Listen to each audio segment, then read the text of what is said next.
Welcome back, everybody. We are back in Second Chronicles, if you can believe that. I can believe that. Today we're diving into Second Chronicles chapter 24. It's a brand new week. It's Monday for me. I don't know when you're watching this, but it's Monday for me. And we're going to be in Second Chronicles chapter 24. This is where the 7-year-old Joash, he becomes king, and everybody's like, sure, that seems totally fine. And what's crazy is it actually works for a little while. But don't get too comfortable because things take a dark turn faster than you can say temple fundraiser. And in this episode, we've got mentorship, we've got betrayal, we've got a murder in the temple courtyard. So, here we go. All right, just a little bit of quick context. Last time, Queen Athaliah, she went on a full villain mode rampage, and she tried to destroy the royal family. But Joash, little baby Joash, was hidden in the temple for 6 years. And in chapter 23, the priest Jehoiada led a holy coup and put Joash back on the throne. Athaliah was out, order was restored, and it looked like Judah might finally be getting its life back together. So now, chapter 24 opens with Joash, still a kid. He's sitting on the throne like, so what does a king actually do? Thankfully, he's got Jehoiada, the priest, as his mentor. Now Joash, he starts off strong. Verse 2 says, Joash did what was pleasing in the Lord's sight throughout the lifetime of Jehoiada the priest. Now that basically means he was crushing it as king, so long as he's got that good supervision. But we'll get back to that in just a second. His big project here as king was repairing the temple because apparently after years of bad leadership, the place was starting to look pretty rough. So he had to call in Chip and Joanna Gaines and say, hey, fix this place up.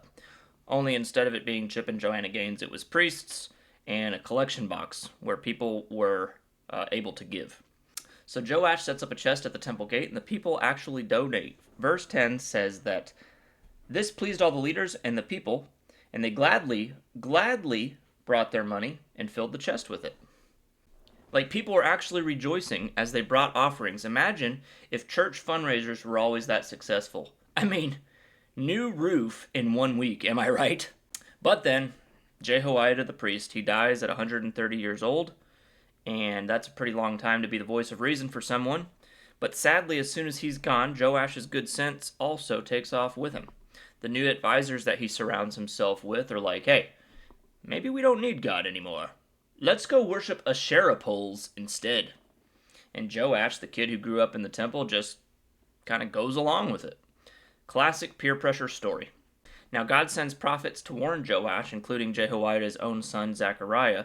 And in verse 20, Zechariah says, this is what God says, why do you disobey the Lord's commands and keep yourselves from prospering? You have abandoned the Lord, and now he has abandoned you. And so how does Joash respond to this? He says, thanks, Zechariah. I'm going to heed your wise counsel. No, he stones him. He says, stone that man for talking to me that way. Oh yeah.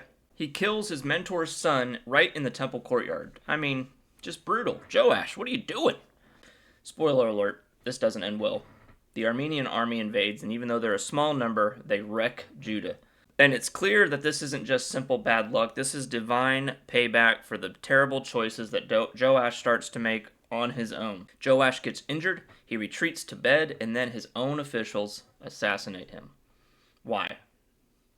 They want to avenge the murder of Zechariah. I mean, it's a full circle moment, tragic, poetic, and very Old Testament. Joash is buried in Jerusalem, but not in the royal tombs. Even in death, he doesn't get the VIP status that he so badly wants. Verse 2 kind of sums it all up. Joash did what was pleasing in the Lord's sight throughout the lifetime of Jehoiada the priest. It's both inspiring and it's sad. Inspiring because mentorship matters a lot. To us, to Joash, but it's sad because Joash never developed his own faith. It's like he borrowed Jehoiada's relationship with God instead of building his own relationship with God. And I think we can be in real danger of doing that same thing today. So good influences matter a lot, but personal conviction matters more. Joash thrived when he was guided by a godly mentor, but he fell apart when he was alone. And you can't outsource faith to somebody else. At some point, it has to become your own.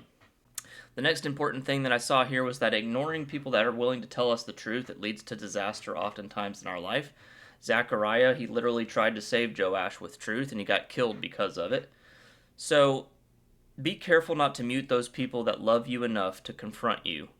And don't become triggered or defensive, but be willing to take correction. And the last thing I wanted to kind of call out here was that God sees everything, even what happens in the courtyard. Joash's betrayal didn't go unnoticed. Justice ultimately did come, even though it took some time. And I think for us, the lesson is clear. When we do things that we think are hidden, or that nobody notices or sees, understand that God will see and there will be justice.